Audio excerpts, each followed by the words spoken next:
Let's take a look at the new shed.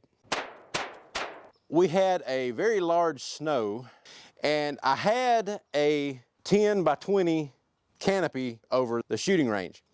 And the snow decided that it wanted to take out my canopy. So it looked pretty bad there. So we had to do a couple of classes with no canopy over the shooting range. And so that we wouldn't have that problem again, decided to build a little more permanent structure, and we're still kind of working on this one. Hadn't quite got it finished yet. Still got to put the metal roof and the trim around the top of it. But we've got a nice 12 by 15 and a half is the depth. The roof itself will be 12 by 16. Got a nice open shelter here now, and won't have the metal poles for the cases to bing off of, so it'll be a little bit quieter, hopefully. I'll have to move the rocks a little bit on the distances for my CWP class, because we're going to be changing where the shooters stand. If you want to do a shed like this on your property to have a nice covering for your lawnmower, tractor, or whatever, or have a shooting range yourself, it's fairly simple to build, but just had to lay it out. You have to make sure that the thing is going to be square to begin with. So you got to lay out the holes that you're going to dig in the ground for the posts. And this one is built out of 4 by 6 posts on the corner.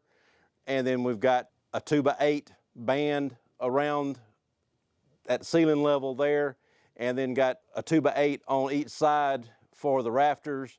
And then 2 by 6s joists in between those to support the ceiling up top.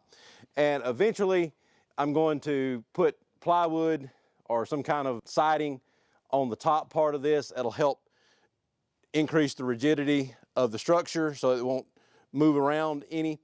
But with the bracing that I've got in it now, it's pretty stable as it is. It wasn't too hard to build.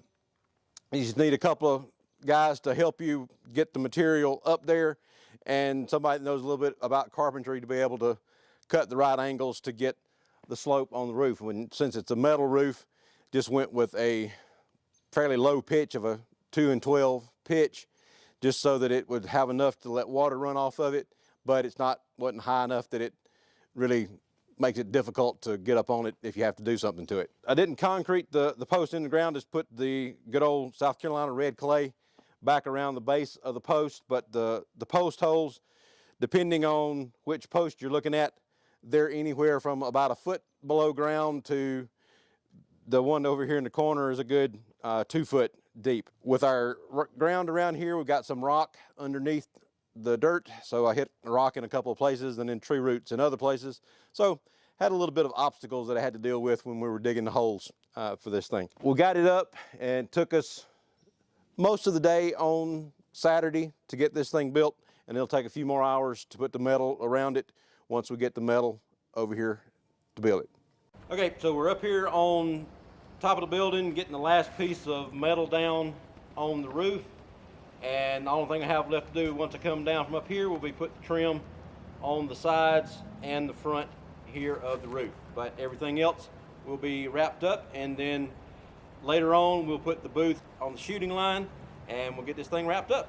Definitely want to thank my friend Sonny and my nephew Matt for coming out and helping with the project on Saturday. My friend Sonny probably did most of the work.